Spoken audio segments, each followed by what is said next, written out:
Jamsin Entertainment. How's it going? This is another throwback review, Beauty and the Beast. Spoiler alert! You've been warned. You might be wondering, why am I doing a review on a movie that's meant for little girls? Well, if you take a look at the movie, who's it actually telling the story of? Who's it start telling the story of? Beast. And besides, is it really just for little girls? It's a great movie. And again, it's beautiful the way it's done. And it has a perfect everything. Perfect cast, perfect characters, songs. Okay, maybe the ending, but well, it's a typical fairy tale. So yeah, perfect ending. Movie starts out with, like I said, telling the story of the Beast. Unfortunately, for some reason, they don't ever give you the prince's name, who the Beast is. But they tell it via stained glass windows. It's really cool. He's really selfish and arrogant, and this old woman comes up to him just looking for shelter, and he turns her away. And at that moment, she reveals herself to be a beautiful fairy, I guess. Not quite explained, but she puts a curse on him for his unkindness and turns him into a beast. And she gives him this enchanted rose that when he turns 21, if he hasn't genuinely fallen in love with someone and become a good person, the petals will start falling off and he'll be a beast forever. But you also find out that it was not only him that suffers this curse, but it's his entire staff. His servants also suffer this curse. Next goes to Belle and her opening song. Great opening song. She's going through the town, just a normal day, to go to the library, change out a book. Now she dresses kind of plain, but clearly, if you take a look at all the other characters and the female characters especially, she's the most beautiful out of all of them. But she dresses plain and modestly, and it's really nice. And within this opening song, you also see Gaston, the villain, who looks like the perfect man in this movie. They stereotype him so much. They give him a voice where he sounds like the perfect man. It's just perfect. And he has he has a minion or sidekick named LeFou, which I think in French, cause this is based in France. I don't say where. I think in French, LeFou means fool, which makes perfect sense. And they also introduce her father, who's an inventor. A little kooky, but aren't all inventors? You kind of have to be to come up with those crazy ideas. So you find out that in that song, Belle wants more than what she has right now. She's kind of bored. She just, from what they tell you, she reads books all day, and I can see how they. I mean, you enjoy books, yeah. You can read books until you die, but I mean, it's still gonna get boring after a while. On her way home from the library, she talks to her father, who's finishing up an invention. Invention. It's a log splitter, and it turns out that it works. And he made this log splitter not only make it easier, but there's a fair, an invention fair or a science fair that he's going to go to, and Belle's going to stay behind and look after the house, I guess. I think they do show some chickens or whatnot, so they probably have like some kind of a small farm, just to pay the bills and stuff. So I guess she'll stay behind for that. So her father takes, they have a horse named Philippe, hitches that up, and he's on his way to the fair. but he gets lost on the way, and um, his horse Philippe gets scared and runs back, leaving him in the woods just outside of the Beast's castle. And he goes in, and he's wondering if anyone's there. He's calling out, and you see two new characters, uh, Clocksworth and oh no, I can tell you who the actor is. Lumiere. Haha, Lumiere. I should have remembered that. He's Candles, Lumiere. Okay, so Clocksworth and Lumiere, they see him, and they're just standing on a table. And Clocksworth is a little clock, and Lumiere is a little handle, through a three-holder candle. And they call out to him, and he's actually holding Lumiere. Lumiere is telling him, like, we're here, like, we're here, and he taps him on the shoulder, and he goes, hello.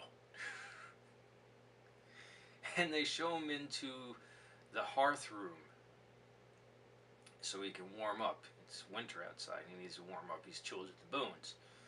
And then Mrs. Potts comes in, and with her son Chip, to give him some nice hot tea. But the Beast finds out about all this, and he's furious. He grabs up Bella's father and throws him in the tower dungeon. Oh no, prison. His prison. It goes to Philippe being found by Belle, and obviously she's quite confused. Why is Philippe back and her father not? And so she gets on Philippe and goes to find him, and he takes her to the castle. And similar thing happens. She gets found by Clocksworth and Lumiere, and she gets greeted nicely, and then again, the Beast finds out, and she tells him, "I'm only here for my father. Can you let my father go?" And he said, "Nope. He trespassed on my property. He's my prisoner." And then she makes the heartfelt decision to stay in her father's place, and you can see the Beast immediately working the gears in his head. Like, oh, maybe this could be the girl that I can fall in love with and break the spell. And you can also see when she's pleading for her father's life, you can actually see there's like, oh, the Beast thinking, I did something wrong here. I was probably out of line. So you can see from that very point, he's already figuring that this is the turning point for him. And it's really cool that they do that. So the movie goes through the whole building the relationship between Belle and the Beast. Starts out, he invites her to dinner, and she doesn't want to, and he even he goes as far as banning her from eating. But that doesn't stop her, of course. And he also bans her from the West Wing. I hope I got that right. Yeah, it's the West Wing. And that's you find out that's his private domain. That's where he goes to brood and do beast things. But we'll go back to the hungry part. So she's hungry, even though she said she doesn't want to have dinner with him. She goes down anyway, without him knowing, to the dining room. And then you have our next song. And it's my favorite song in the movie, Be Our Guest. Great song. Goes exploring as she goes, and Lumiere and Clocksworth are exploring with her, well, giving her a tour. And they go through, there's some funny things. There's these knight armor that they're lined up down the hall, and their heads start turning because she's so beautiful. And Clockwork turns around and says, "As you were." And they start wandering to another part. Uh, they want to take her to the library, and that really excites her. But she gets sidetracked because she sees the West Wing, and she starts going up there. Lumiere and Clocksworth stop her a couple times, and she turns back with them after the third or fourth time. But she lets him go on ahead, and she goes to the West Wing and finds out that this one room, the prince's room, is completely and utterly destroyed. It's because he's so depressed and moody and angry that he is the way he is, and, well, yeah. And there's a picture of the prince that's kind of in half, and she takes her hand and puts it, and that's the first time you get to see the prince, when she completes the picture by folding up the torn piece. And a beast, of course, finds her after she's trying to examine the rose. And he's really angry now because he's worried about the rose. He doesn't want to be a beast forever, and she has no idea about that. And he doesn't even explain it to her. He just tells her to get out. And after that, I guess they have like a little discussion, between the door again, and you start to see like a more positive relationship show up.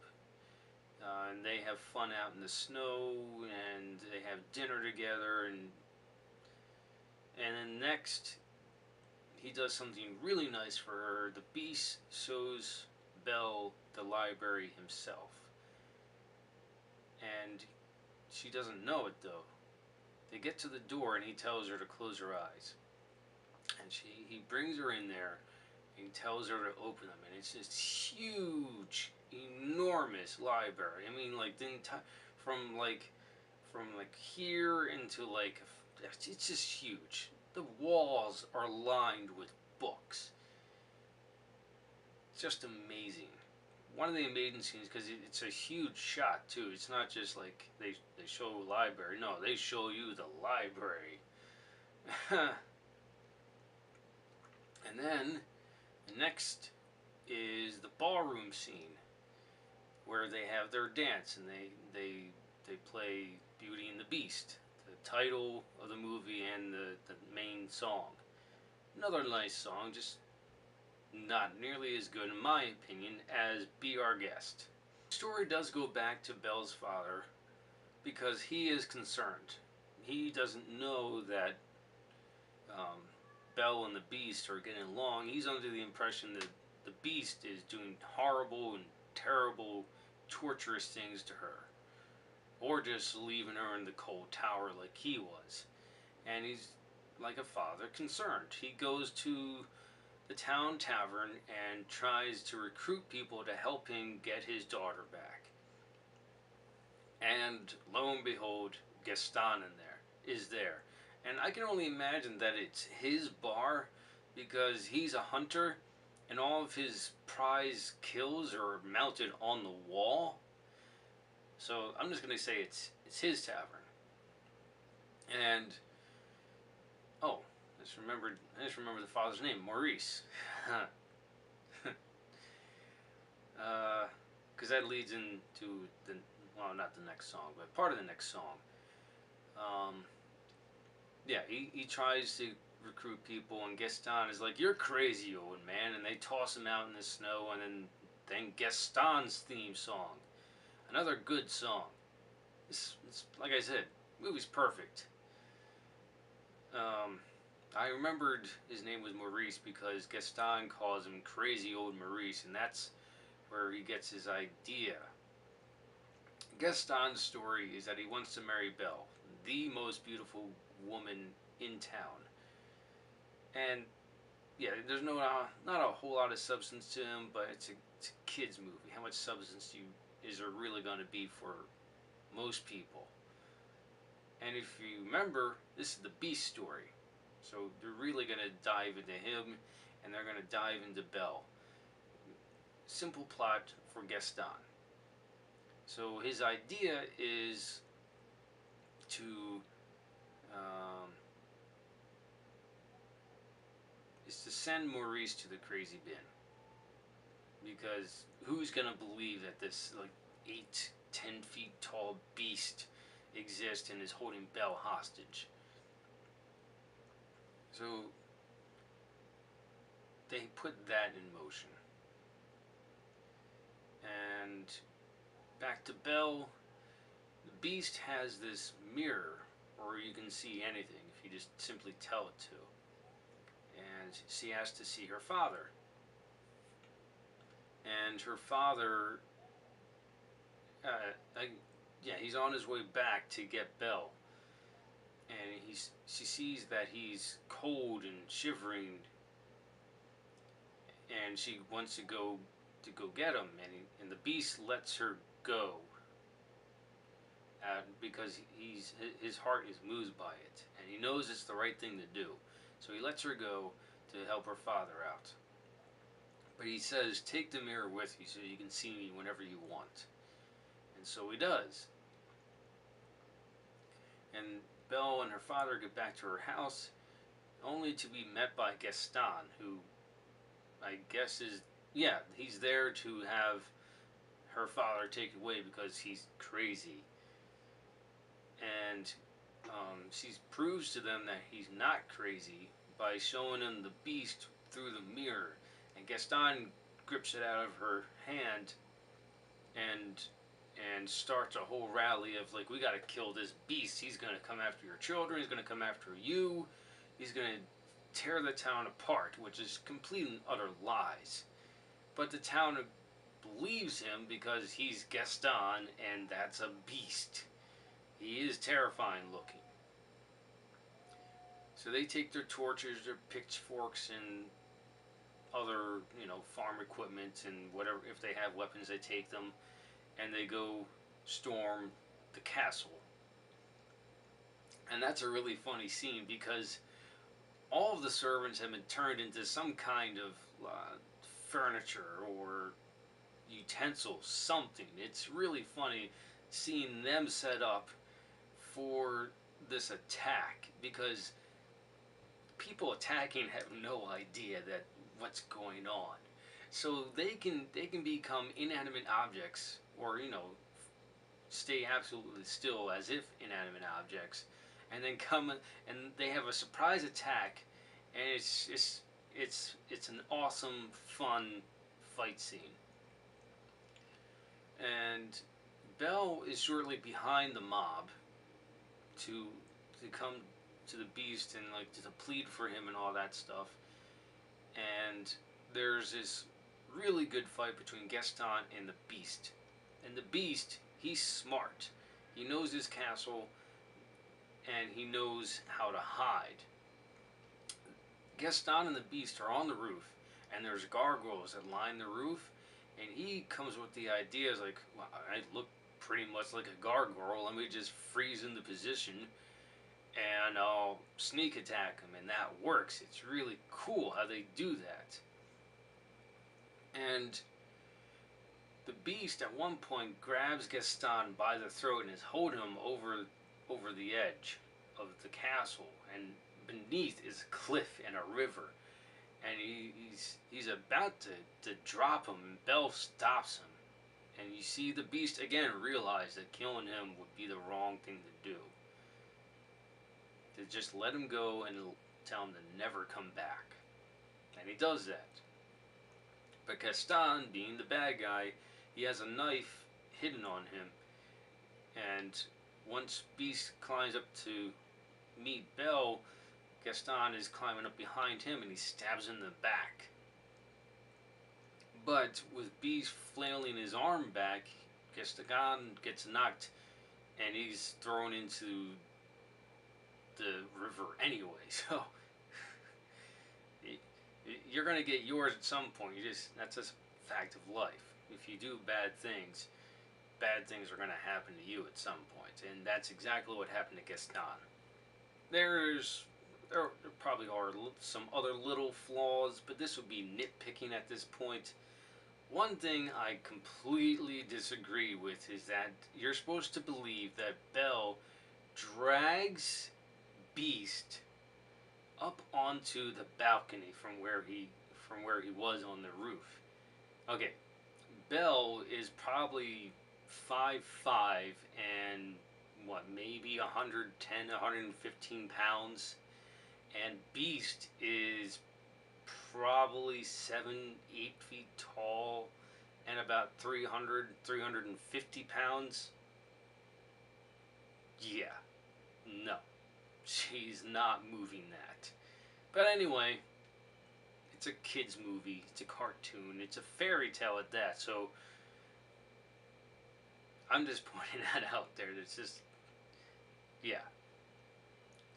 So so this is right out. This is the balcony of the Beast room, and you see the final petal of the rose fall. And if you're watching it for the first time, you think that's it for the Beast. He's gonna be a Beast forever. But Belle doesn't want the Beast to die. She says that she loves him, and that's what breaks the spell, and he becomes the handsome prince once again. And more or less that's the end of the story. It cuts back. They do another rendition of Beauty and the Beast, but happy ending to a great movie. I highly recommend it to, like, not only for your children but for yourself. Which is a great movie to watch. Watch it for nostalgic reasons. Watch it just to watch it. Great movie. Now you're probably wondering, am I always going to be doing kids movies for these throwback reviews? No. I'm going to go to the other end of the spectrum and do an adult movie next. No, not adult movies. The rated R version, not the no. Next movie I'm going to do is Collateral. Awesome movie. If you like what you saw, like it. If you think other people will like it, share it. If you really liked it, hit the subscribe button. And stay tuned for tomorrow's video, What's Up with Trailers? Live your imagination.